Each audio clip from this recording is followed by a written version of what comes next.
7 chords, 4-note chords. So how many notes in each key? You just said it. There's 7. 7. So how many keys are there? There's 30. You know that now.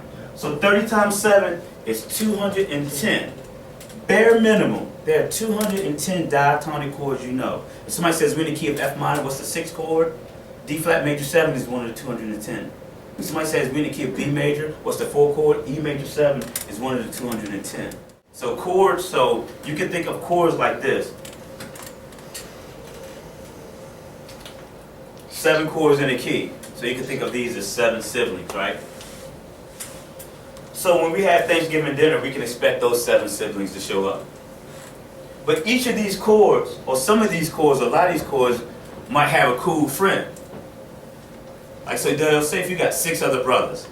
I know you know this, I'm preaching to the choir. So you expect your 6 other brothers to show up to Thanksgiving dinner. But your brother Bill may have a best friend.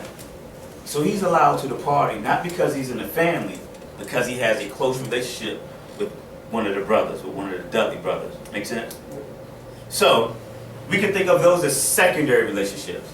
So all of these chords can have a secondary relationship, except for this dude, because he's kind of weird. So his best friend is even weirder, so we're not going to let him bring his boy to Thanksgiving. But some of your brothers are cool enough that we know we can trust their friends, just this dude. So the best friend they bring to the party, we just give him a name, secondary elements.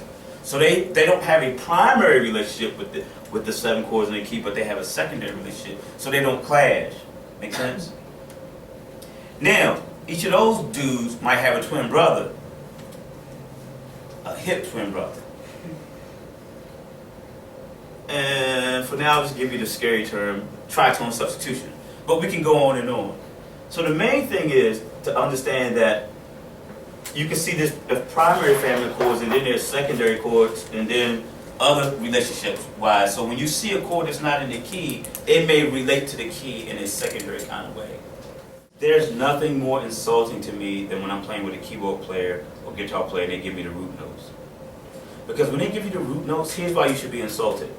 Because what they're saying is, I don't even expect you to know what this means. I'm not even going to say A7 with a flat 9, because I don't even expect you to know what flat 9 means. So, but you can't be offended by it if you don't know what the flat 9 means.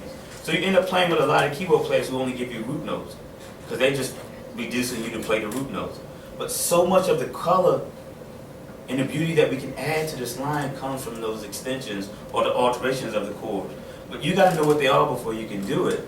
So if that keyboard player who's going through this arrangement with you is not giving you that, what they're saying is, I don't expect you to know it. You know, and I get offended. I'm like, I need to know if it's a sharp 11. Because if I don't know, I'm going to play something that clash. And I don't want to clash with it.